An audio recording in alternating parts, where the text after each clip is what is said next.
COVID-19 सम्बन्धी नियमित press ब्रिफिङमा स्वागत छ। म डाक्टर जागेश्वर गौतम।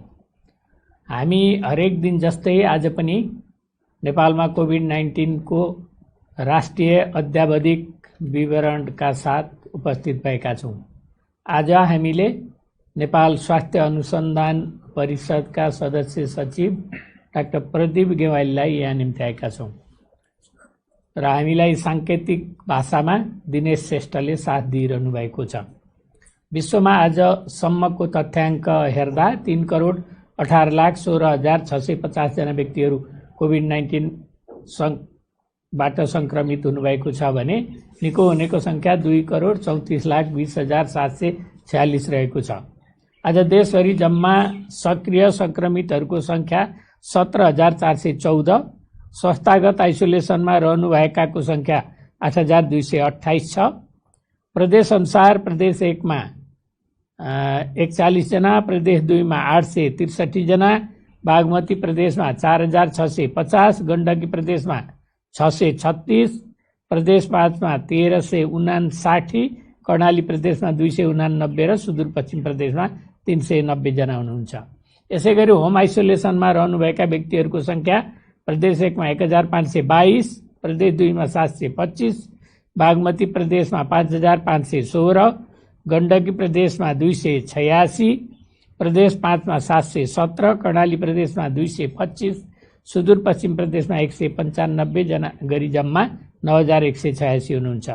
नेपालमा आजको पिसिआर 9,449 छ। 9,44,474 पुगेको छ जम्मा परीक्षण। गत 24 घण्टामा संक्रमितको संख्या डिस्चार्ज हुनेको संख्या 1,174 छ। क्वारेन्टाइनमा रहनुभएका व्यक्तिहरूको संख्या 7,104 छ। प्रदेश अनुसार प्रदेश 1 बाट 795, प्रदेश 2 बाट 337, बागमती प्रदेशबाट 536, गण्डकी प्रदेशमा 509, प्रदेश 5 मा 1,724, कर्णाली प्रदेशमा 719, सुदूरपश्चिम प्रदेशमा 2,484 जना कोभिड-19 बाट संक्रमण मुक्त भई फर्किनु भएको छ र डिस्चार्ज हुनेहरूको संख्या 1893 छ। यसमा माफ गर्नुहोला।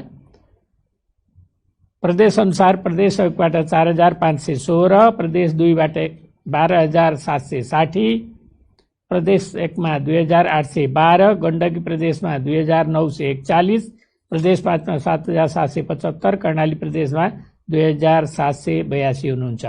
सुदूरपश्चिमबाट 6,368।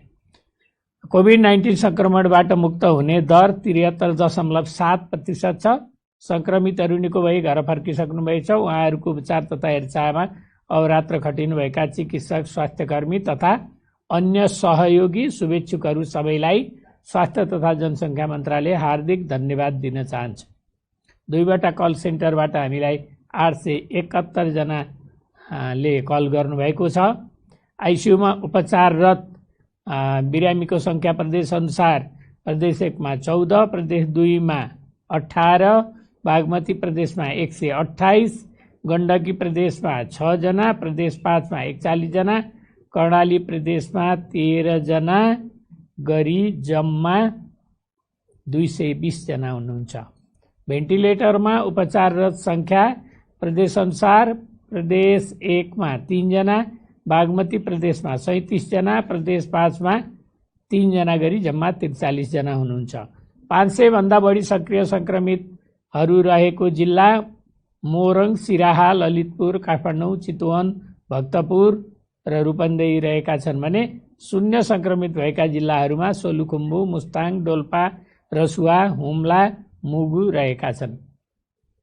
र यसपछि डाक्टर प्रदीप गेवालीले आफ्नो कुराहरू राख्नुहुन्छ। डाक्टर प्रदीप गेवाली। नमस्कार। नेपाल स्वास्थ्य अनुसन्धान परिषदले हालै सार्वजनिक गरेको एउटा अनुसन्धानको चाहिँ तथ्य लिएर यहाँ साथ उपस्थित भएको छु। त्यो अनुसन्धानको विषय रहेको थियो कोभिड-19 संक्रमणबाट निको भएका व्यक्तिहरूको स्वास्थ्य स्थिति सम्बन्धी अध्ययन। नेपाल सरकार स्वास्थ्य जनसङ्ख्या मन्त्रालयमा माननीय स्वास्थ्य जनसङ्ख्या मन्त्रीज्यूको समुपस्थितिमा इन्सिडेन्ट कमान्ड सिस्टमका पदाधिकारीहरूको बैठकबाट निर्णय भई मिति 2070 साल 4 महिना 7 गते प्राप्त भएको पत्रमा नेपाल स्वास्थ्य अनुसन्धान परिषदलाई निम्न विषयहरूको अध्ययन गरी रिपोर्ट पेश गर्न निर्देशन भएको थियो। 1. कोभिड-19 परीक्षण कन्ट्याक्ट ट्रेसिङको अवस्था, बिरामीको व्यवस्थापन, र्यापिड सर्वे इत्यादि। 2. जनस्वास्थ्यका मापदण्डको पब्लिक कम्प्लायन्स सम्बन्धमा सर्वे गर्ने। 3. नेपालमा कोभिड-19 संक्रमणबाट मुक्त भएका व्यक्तिहरूको स्वास्थ्य अवस्था मूल्याङ्कन गर्ने। उल्लेखित क्रियाकलाप मध्ये जनस्वास्थ्य मापदण्डको पब्लिक कम्प्लायन्स सर्वे गर्ने कार्य पूरा भई प्रविधिकरण पनि गरिसकेको र नेपालमा कोभिड-19 संक्रमणबाट मुक्त भएका व्यक्तिहरूको स्वास्थ्य अवस्थाको सर्वेक्षण रिपोर्ट प्रतिवेदन हामीले तयार गरेका छौँ, जुन यस प्रकार रहेको छ। नेपालमा कोभिड-19 संक्रमणबाट मुक्त भएका व्यक्तिहरूको सर्वेक्षण टेलिफोन अन्तर्वार्ताद्वारा नेपालको 7वटा प्रदेशमा 18 वर्ष माथिका कोरोना संक्रमण भई निको भएका व्यक्तिहरूको स्वास्थ्य अवस्था, विशेष गरी शारीरिक, मानसिक र सामाजिक स्थितिको जम्मा 552 जना व्यक्तिहरूमा सङ्ख्यात्मक, जसलाई हामीले क्वान्टिटेटिभ स्टडी भन्छौँ, र 25 जना व्यक्तिहरूमा गुणात्मक क्वालिटेटिभ विधिहरूद्वारा मूल्याङ्कन गरी तयार गरिएको थियो। अनुसन्धान विधिमा तथ्याङ्क सङ्कलन विधि प्रयोग गरियो, जसमा संरचित प्रश्नावली र गहन अन्तर्वार्ता निर्देशिकाहरू अङ्ग्रेजीमा विकसित गरियो र विशेषज्ञहरूको सहायताले स्थानीय भाषामा अनुवाद गरी अन्तर्वार्ता गरियो। यस अध्ययनका उद्देश्यहरू निम्नअनुसार रहेका थिए। 1. नेपालमा कोभिड-19 संक्रमण मुक्त भएका व्यक्तिहरूको स्वास्थ्य स्थिति आकलन गर्नु र राष्ट्रिय स्तरमा नेपालमा रोकथामका उपायहरू पत्ता लगाउनु। 2. कोभिड-19 संक्रमण मुक्त भएका व्यक्तिहरूको शारीरिक स्वास्थ्य स्थिति अध्ययन गर्नु। 3. कोभिड-19 संक्रमण मुक्त भएका व्यक्तिहरूको सामाजिक स्वास्थ्य स्थितिको अध्ययन गर्नु। 4. कोभिड-19 संक्रमण मुक्त भएका व्यक्तिहरूको दैनिक कार्यात्मक गतिविधिहरू र सामाजिक आर्थिक अवस्थामा परेको असरबारे अध्ययन गर्नु। नेपालमा कोभिड-19 संक्रमणबाट मुक्त भएका व्यक्तिहरूको स्वास्थ्य अवस्थाको यो सन्दर्भमा निम्न तथ्यहरू पाइएको छ। 19 सेप्टेम्बर 2020 सम्म नेपालमा जम्मा 61,593 जनामा कोभिड संक्रमण देखिएकोमा 43,820 जना संक्रमित निको भएका छन् र उहाँहरू घर फर्किसक्नु भएको छ। निको हुनेहरूको दरलाई प्रतिशतमा हेर्दा 71% संक्रमित निको भएका देखिएको छ। सर्वेक्षण गरिएका कुल जनसङ्ख्या मध्ये 79% यात्रा गरेको पाइयो। हामीले यसलाई ट्राभल हिस्ट्री भनेर हेरेका थियौँ। त्यसमा चाहिँ नेसनल लेभलमा आन्तरिक चाहिँ ट्राभल गर्ने 69.1 जना पर्सेन्टेज र अन्तर्राष्ट्रिय लेभलमा यात्रा गर्ने चाहिँ 29.9% रहेको पाइएको छ। कोभिड-19 संक्रमण मुक्त भएका व्यक्तिहरूको हालको शारीरिक स्वास्थ्य स्थितिको आकलन गर्दा 89.1% व्यक्तिहरू सामान्य अवस्थामा रहेका थिए भने 10.9%मा लक्षणहरू जस्तै रुगाखोकी लाग्ने, हाछिमा आउने, चिसो महसुस हुने, सामान्य कार्य गर्दा पनि कमजोर महसुस हुने र गन्ध र स्वाद पनि गुमाएको अनुभव गरेको पाइयो। कोभिड-19 को सामान्य लक्षण भएका बिरामीहरूको साथसाथै युवा तथा वयस्करमा पनि लामो समयसम्म बिरामी बनाउन सक्ने पाइएको छ। त्यस्तै गरी 35% भन्दा बढी बिरामीहरूमा निको भएको 2-3 हप्तासम्म पनि रुगाखोकी, थकान र सास फेर्न गाह्रो हुने जस्ता समस्याहरू देखिएको छ। स्वास्थ्यकर्मी, स्वास्थ्य स्वयंसेवी र कोरोना संक्रमण मुक्त भएका व्यक्तिहरूमा पोस्ट ट्राउमेटिक स्ट्रेस डिसअर्डर PTSD र पोस्ट ट्राउमेटिक स्ट्रेस सिम्पटम PTSS भएको पाइयो। कुल सहभागीहरूमध्ये 70 जना दीर्घ रोगबाट ग्रसित भएको पाइएको छ, जसमध्ये सबैभन्दा बढी मधुमेह, डायबिटिज, त्यस्तै गरी मुटु सम्बन्धी रोग, दमको रोग, त्यस्तै गरी श्वास प्रश्वास सम्बन्धी अन्य रोग र त्यस्तै केहीमा चाहिँ HIV सँग सम्बन्धित भएका पनि बिरामीहरू पाइएको छ।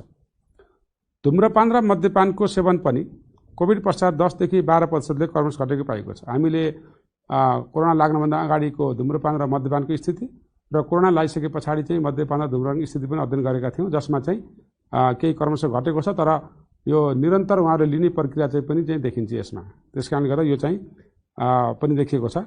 त्यसै गरी शारीरिक अस्वास्थ्यहरूमा 80% भन्दा बढीका माथिका निको भएका व्यक्तिहरूले घरायसी, घरबाहिरको काम र आर्थिक आयोजनको काम सहजै रूपमा गरेको पाइयो भने 9.6%ले घरायसी, 9%ले घरबाहिरको काम र 11.1%ले आर्थिक आयोजनको काम गर्न अरूको सहायता लिएको पाइएको छ। त्यस्तै गरी मानसिक स्थिति मूल्याङ्कन गर्दा 15.1%हरूमा कोभिड-19 प्रकोपको बारेमा बारम्बार दिक्क लाग्ने र अनावश्यक विचारहरू आएको र 7.7%मा आफू र अरूप्रति नकारात्मक विचारहरू आएको पाइएको छ। त्यसै गरी 21.4%मा कामको चिन्ता, 19.2%मा घरको चिन्ता र 29.6%मा बेरोजगारीको कारणले आर्थिक चिन्ता भएको पाइएको छ। कोभिड-19बाट संक्रमित व्यक्तिहरूले रिपोर्ट नेगेटिभ नभएसम्म आफूलाई अलग राख्नु परेको कारण मासिक कमाइलाई असर पुर्याएको पाइएको छ। सहभागीहरूले कोभिड-19को डरका कारण आफन्तहरूबाट कुनै पनि स्नेह र प्रेमको अनुभव नपाएको गुनासो गर्नुभएको छ। सामाजिक स्वास्थ्य स्थिति बारेमा मूल्याङ्कन गर्दा 84.3% निको भएका व्यक्तिहरूले सामाजिक भेदभावको महसुस गरेको पाइयो। सामाजिक दुर्व्यवहारको कारणले गर्दा उनीहरूमा मानसिक चिन्ता बढेको देखिएको छ। थोरै सहभागीहरूले रिपोर्ट गरे अनुसार तनावको प्रमुख कारणहरूमध्ये अविश्वसनीय समाचारहरूका स्रोतहरू र फेसबुक लगायतका सामाजिक सञ्जालले उनीहरूलाई पोजिटिभ रिपोर्टभन्दा बढी चिन्तित बनाएको पाइयो। कोभिड-19को वस्तुस्थिति तथा हालसम्मको तथ्याङ्क विश्लेषण सम्बन्धमा अध्ययन गरी आगामी दिनमा लिइने नीति रणनीतिका लागि सहयोग पुर्याउने उद्देश्यले नेपाल सरकार माननीय मन्त्री स्तर 2017-5-7 गते निर्णय अनुसार निर्देशन भएका केही चाहिँ हामीलाई पनि निर्देशन आएको छ। त्यसमध्ये कोभिड-19को रोकथाम तथा नियन्त्रणमा हालसम्म रहेका नेपाल सरकारले लिएको नीतिगत व्यवस्था र कार्यान्वयनको परीक्षण पोलिसी अडिट गर्ने भनेर दिएको छ हामीलाई। त्यस्तै गरी कोभिड-19को प्रकोपको जाँच पडताल तथा एपिडेमियोलोजिकल विश्लेषण र अर्को चाहिँ ल्याबोरेटरी अडिट, प्रयोगशालामा का सेवा तथा प्रयोगशाला सम्बन्धी डाटा परीक्षण सम्बन्धी हामीलाई यी तीनटा थुप्रै कामहरू चाहिँ डिफ्रेन्ट कामहरू दिएको छ। हामी त्यसको चाहिँ अध्ययनको प्रक्रिया अगाडि बढाएका छौँ र यसको छिटै हामीले रिपोर्ट चाहिँ सार्वजनिक गर्नेछौँ। र यति भन्दै यो रिसर्चमा सहयोग गर्नुहुने माननीय मन्त्रीज्यू, स्वास्थ्य सचिवज्यू लगायत इन्स्टिट्युट कमान्ड सिस्टमका सम्पूर्ण सरहरू, रिसर्च शाखाका सम्पूर्ण साथीहरू र सम्बन्धित सम्पूर्ण साथीहरूलाई NHRC विशेष धन्यवाद दिन चाहन्छु। हस्, धन्यवाद डाक्टर प्रदीप गेवालीलाई।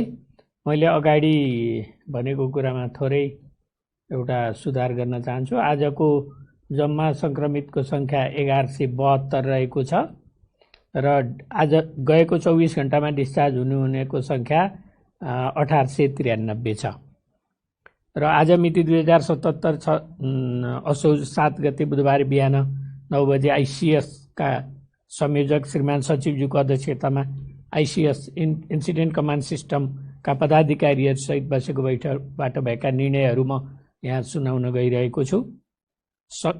नम्बर 1, सङ्क्रमण दर बढिरहेको र जोखिम उच्च नै रहेकाले जनस्वास्थ्यका मापदण्ड पालना हुन नसक्ने खालका सबै सेवा र व्यवसाय कम्तीमा 1 महिना नखोल्न सिफारिस गर्ने तथा कुनै दिन 25,000 भन्दा बढी सक्रिय सङ्क्रमित भएमा बन्दाबन्दी गर्न सिफारिस गर्ने। 25,000 आजको दिनमा चाहिँ सक्रिय सङ्क्रमितको सङ्ख्या 17,414 छ। 25,000 भन्दा बढी सक्रिय सङ्क्रमित हुँदाखेरि हाम्रो इन्फ्रास्ट्रक्चर स्वास्थ्य सम्बन्धी हाम्रो निकायहरूले यो म्यानेज गर्न गाह्रो छ भनेर हामीले यो कुरा निर्णय गरेका छौँ। अन्तर्राष्ट्रिय नाकाहरूमा हेल्थ डेस्क स्थापना गर्न, हेल्थ डेस्कमा जनशक्तिको व्यवस्थापन सम्बन्धमा कर्मचारी प्रशासनले तयार गरेको दरबन्दी संरचना पुनरावलोकन गरी स्वीकृत गर्ने निर्णय गरेको छ।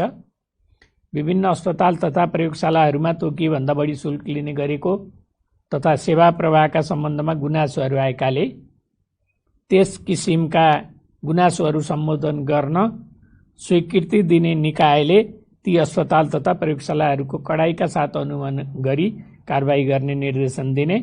ती निकायहरूले अनुगमन गर्दा आफ्नो अधिकारभित्र गर्न नसकेको विषय भए अनुगमन गरी मन्त्रालयमा पेश गर्ने।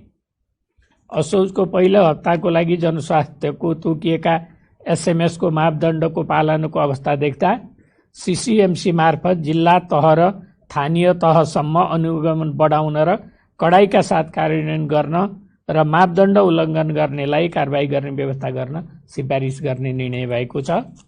कोभिड-19 सन्दर्भमा भएका खर्चहरू जुन निकायहरूबाट खर्च भएका छन् ती निकायहरूले तत्कालै सार्वजनिक गर्ने भन्ने पनि निर्णय भएको छ। अब म वीर अस्पतालको घटनाको बारेमा यहाँ प्रश्न पार्न चाहन्छु। वीर अस्पतालमा उपचारको लागि केन्द्रीय कारागारबाट मिति 2077 असोज 3 गते राति 10:55 बजे अस्पतालको इमर्जेन्सी विभागमा ल्याइएका जिल्ला रूपन्देही सिद्धार्थनगर नगरपालिकाका थाई ठेगाना भएका वर्ष 63 का एक कैदीको मृत्युको विषयमा विभिन्न सञ्चार माध्यमहरूमा समाचार सम्प्रेषित भएको सम्बन्धमा सत्य तथ्य ब्यौरा देखाए बमिरहेको अनुरोध छ। बिरामीलाई इमर्जेन्सी विभागमा ल्याउने बित्तिकै ड्युटीमा खटिएका चिकित्सकबाट परीक्षण गर्दा जीवित रहेको कुनै पनि चिन्ह नभएकोले तत्काल मृत घोषणा गरिएको, हामी हाम्रो भाषामा ब्राउड डेड भन्छौँ। अस्पताल ल्याइ पुर्याउँदा नै मान्छेको मृत्यु भइसकेको देखिएको। कारागारकै सुरक्षाकर्मीको अनुरोधमा सबको कोरोना परीक्षण गर्नुपर्ने भई मृतकको स्वाब लिई अस्पतालको ल्याबमा परीक्षण गरिएकोमा मिति 2077 असोज 5 गते कोरोना पोजिटिभ रिपोर्ट प्राप्त भएको। कोरोना परीक्षणको लागि स्वाब सङ्कलन गरिएकोले मृतकको शव अस्पतालकै शवगृहमा राखिएको। विगत 4 दिनदेखि मृतकको शवगृहमा रहेकोले शव सड्ने गल्ने प्रक्रियाका कारण